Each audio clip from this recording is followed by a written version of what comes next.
اب یہ جو قرآن کی طرح سمجھی جانے والی کتاب ہے سب سے معتبر، اس کے اندر کیا لکھا ہے؟ من قتل مسلما او زنا بمسلمۃ او سب النبی علیہ السلام لم ينتقض عہدہ، کوئی ذمہ اللہ کے نبی کو گالیاں دے اس کا عہد نہیں ٹوٹے گا، اسے کچھ نہیں کہا جائے گا۔ ایمانداری سے بتاؤ، اپنا بیگانہ ہو، گستاخ رسول کی سزا سر تن سے جدا۔ یہ حوالے ان کے اندر ہمت نہیں، جرأت نہیں کہ یہ سن سکتے۔ بسم اللہ الرحمن الرحیم۔ محترم ناظرین، غیر مقلد حافظ عمر صدیق صاحب، ان کی گفتگو آپ نے سنی۔ فقہ حنفی کے خلاف انہوں نے ایک اور بات پیش کی ہے، اور جیسے غیر مقلدین کی عادت ہے، آدھی بات ذکر کرتے ہیں اور آدھی نہیں، اور اس طرح سے لوگوں کی ذہنیت کو خراب کرتے ہیں۔ تو اب ہم انشاءاللہ یہاں پورے مسئلے کی وضاحت ذکر کریں گے تاکہ آپ کو اس مسئلے کی پوری حقیقت بھی سمجھ میں آئے، اور یہ جو غیر مقلدین کا دھوکہ ہے یہ بھی آپ کو سمجھ میں آ جائے۔ مسئلہ کیا ہے؟ یہ جو انہوں نے اعتراض کیا ہے، غیر مقلدین، یا یہ کہو کہ غیر مقلدین کا اتنا یتیم فرقہ ہے کہ جو اعتراض بھی اپنا نہیں کر سکتے ہیں۔ حتیٰ کہ یہ جو اعتراض انہوں نے کیا ہے یہ بھی اس سے پہلے ایک ہری چند ابن دیوان چند قطری، ایک ہندو، انہوں نے ایک کتاب لکھی فقہ حنفی کے خلاف، اور اس کا نام رکھا الظفر المبین۔ اس میں انہوں نے کچھ اعتراضات کیے ہیں۔ وہی اعتراض وہ لوگ، یہ جو غیر مقلدین وہاں سے چوری کر کے ذکر کرتے ہیں اور پھر اعتراض کرتے ہیں۔ اعتراض بھی بیچاروں کے پاس اپنا نہیں ہوتا ہے اور چوری کرتے ہیں۔ بہرحال اعتراض چلو کر بھی لیا ہے تو پورے مسئلے کو ذکر کرتے تو پھر ان کو حقیقت سمجھ میں آتی، لیکن ان کا کیا کام کہ پورے مسئلے کو ذکر کرے، اس لیے آدھے مسئلے کو ذکر کیا اور آدھے کو ایسے ہڑپ کر گئے جیسے امریکہ کا ڈالر یہ لوگ ہضم کر جاتے ہیں۔ تو مسئلہ کیا ہے؟ انہوں نے حوالہ دیا ہے اس مسئلے میں ہدایہ کا، اور یہ مسئلہ صرف ہدایہ میں نہیں بلکہ اور دیگر کتابوں میں بھی ہے۔ مثال کے طور پر کنز الدقائق میں ہے، فتاوی علمگیری میں ہے، اور فتاوی شامی میں بھی ہے۔ یہاں پر ہم صرف فتاوی شامی کے اندر یہ جو مسئلہ ذکر ہوا ہے وہ آپ کے سامنے ذکر کریں گے پوری تفصیل کے ساتھ۔ تو یہ جو مسئلہ ہے، اور فتاوی شامی سے ہم اس لیے ذکر کر رہے ہیں تاکہ پوری حقیقت وہاں تفصیلات کے ساتھ موجود ہے اور وہ ذکر ہو جائے اور پھر مسئلہ کھل کر سامنے آ جائے۔ تو سب سے پہلا مسئلہ یہ ہے کہ ایک ذمی، پہلے یہ سمجھے کہ ذمی کہتے کس کے ہیں؟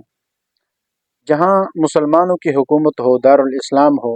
وہاں پر مسلمانوں کا راج ہو اور حکومت بھی مسلمانوں کی ہو اور اسلام کا غلبہ ہو، تو وہاں پر پھر اگر کوئی کافر وہاں رہنا چاہے اور مسلمانوں سے یہ کہے کہ جس طرح مسلمان حاکم دیگر عام مسلمان عوام کے مال کی بھی حفاظت کرتا ہے اور ان کی جان کی بھی حفاظت کرتا ہے، تو اسی طریقے سے کافر بھی اگر اس ملک میں رہنا چاہتا ہے تو اس کے ساتھ بھی یہ معاہدہ ہوتا ہے کہ چلو آپ بھی اس ملک میں اگر رہنا چاہتے ہیں تو رہے، ہم آپ کے بھی جان کی حفاظت کریں گے اور آپ کے مال کی بھی حفاظت کریں گے، ہر چیز کی حفاظت کریں گے، اور ایگریمنٹ ہوتا ہے، سائن ہوتے ہیں، سب کچھ ہوتا ہے، ایک معاہدہ ہوتا ہے۔ لیکن بدلے میں کیا ہوتا ہے کہ ماہانہ یا یہ کہو کہ سالانہ ٹیکس ادا کرنا ہوگا، جزیہ ادا کرنا ہوگا۔ اگر اس کے ادا کرنے پر تم راضی ہو تو پھر ٹھیک ہے، جیسا معاملہ مسلمانوں کے ساتھ کیا جاتا ہے تمہارے ساتھ بھی وہی معاملہ کیا جائے گا۔ اب جو جو چیزیں اس ایگریمنٹ میں لکھی جاتی ہے، جس پر ایگریمنٹ ہوتا ہے، سائن ہوتا ہے، تو وہی چیزیں یعنی ان کے پر یہ پابندیاں لگ جاتی ہے اور یہ کہا جاتا ہے کہ بھئی دیگر عام مسلمانوں کی طرح تم بھی رہو، تمہارے بھی جان اور مال کی حفاظت ہوگی۔ لیکن اگر تم ان شرائط کی پابندی نہیں کرتے ہو تو پھر مسلمانوں کے جان اور مال کی حفاظت تو ہے لیکن تمہاری پھر نہیں ہوگی۔ تو یہ ہوتا ہے ذمی کا معاملہ۔ جیسے انہوں نے کہا ہے کہ دارالاسلام کے اندر اگر کوئی مسلمان، یعنی یہ جو ذمی ہے، یہ اگر کسی مسلمان عورت کے ساتھ نعوذ باللہ بدکاری کرے یا اور کوئی معاملہ کرے، مثال سب الرسول کرے، رسول اللہ صلی اللہ علیہ وسلم کو گالی دے، گستاخی کرے، تو اس کا عہد ذمہ نہیں ٹوٹے گا۔ تو عہد ذمہ کیا چیز ہے؟ اس کے حوالے سے یہ سمجھے کہ دو چیزیں یہاں اس مسئلے میں ذکر ہے۔ پہلی بات تو یہ ہے کہ عہد ذمہ ٹوٹنا یا نہ ٹوٹنا یہ اور مسئلہ ہے، اور اس جرم پر سزا کا ملنا نہ ملنا یہ الگ مسئلہ ہے۔ اچھا، یہ جو جتنے بھی کتابیں ہمارے یہاں اس طرح کی ذکر ہوتی ہے، یہاں فقہاء نے اس کو الگ الگ جگہوں میں ذکر کی ہے۔ جہاں سزاؤں کا مسئلہ آتا ہے، حدود کا، اس کو سزاؤں کی جگہ میں ذکر کیا ہے، اور جہاں پر یہ ذکر ہوتا ہے کہ یہ ذمہ رہے گا یا نہیں رہے گا، یہ ایگریمنٹ باقی رہے گا یا نہیں رہے گا، تو اس مسئلے کو وہاں پر انہوں نے ذکر کیا ہے۔ تو جہاں پر بھی آپ دیکھیں یہ مسائل ذکر ہوں گے تو وہاں عہد ذمہ ٹوٹے گا یا نہیں ٹوٹے گا، اس کو وہاں پر اس طرح کے مسائل میں ذکر کرتے ہیں۔ تو عہد ذمہ نہیں ٹوٹے گا، اگر شرائط کے مطابق اس کی شرط نہیں لگی ہے تو بھئی اس کا عہد ذمہ نہیں ٹوٹے گا، باقی سزا اس کو ہوگی، ٹھیک ہے نا؟ یعنی گستاخ رسول ہے، ظاہر بات ہے اس کو سزا تو ہوگی، یہ بھی میں انشاءاللہ آگے عبارات آگے پیش کروں گا۔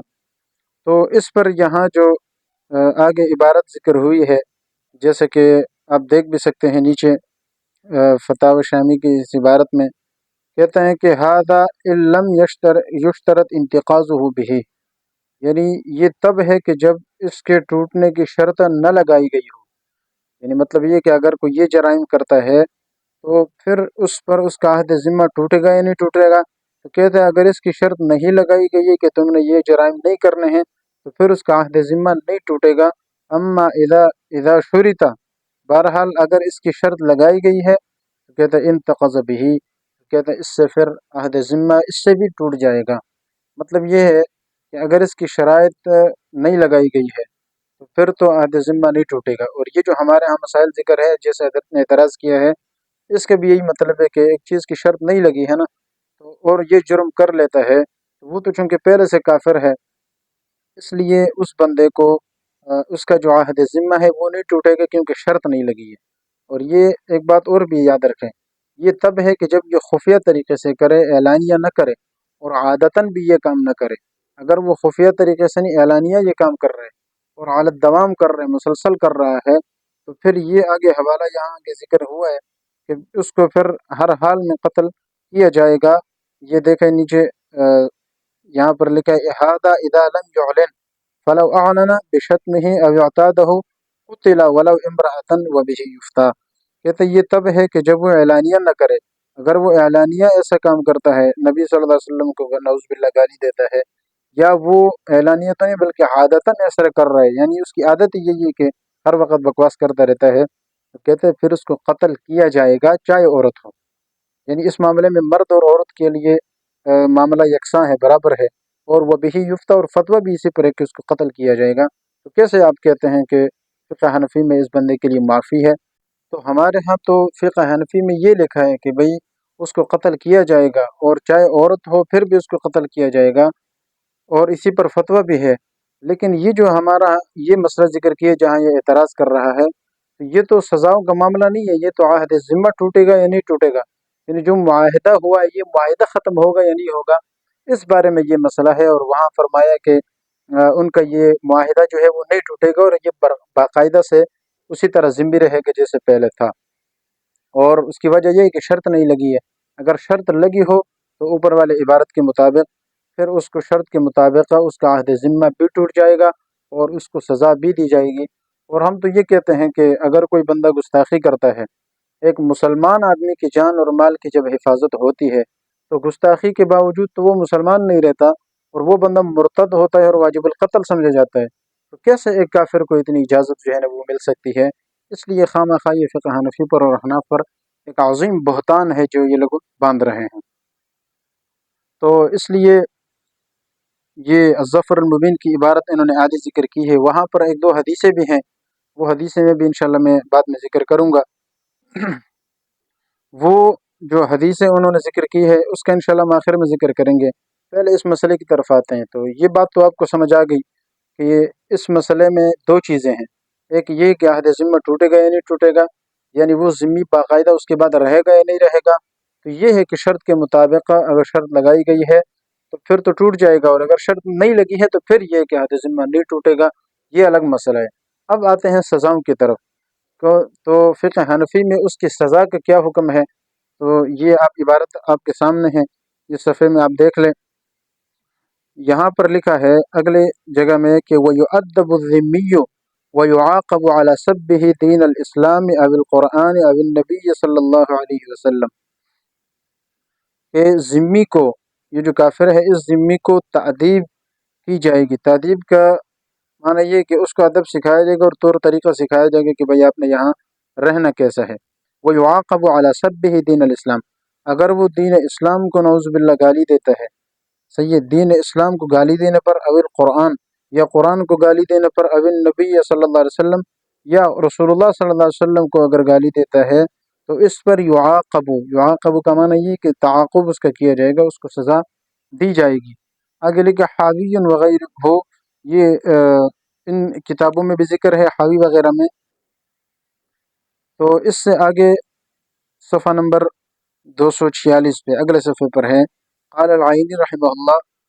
علامہ عینی رحمہ اللہ فرماتے ہیں واختیاری فی السب ان یقتل، میرا پسندیدہ مذہب یہ ہے، یعنی میرا کہنا یہ ہے کہ اگر وہ سب و شتم کرتا ہے تو اس معاملے میں اس کو قتل کیا جائے گا۔ تو ہمارے ہاں فقہ حنفی میں تو یہ کہ اس کو قتل کیا جائے۔ وتبعہ ابن الحمام، اور علامہ ابن الحمام رحمہ اللہ فتح القدیر والے، انہوں نے بھی اس کی اتباع کی اور وہ بھی کہتے ہیں کہ ان کو قتل کیا جائے گا۔ یہ تو آپ کے سامنے جو عبارت ذکر ہوئی ہے رد المختار کی بھی ہے اور در مختار کی بھی ہے۔ اچھا، نیچے جو نہ تنویر الابصار اور در مختار، اس کے نیچے رد المختار فتاوی شامی والے نے جو صفحہ 46 پر نیچے لکھا ہے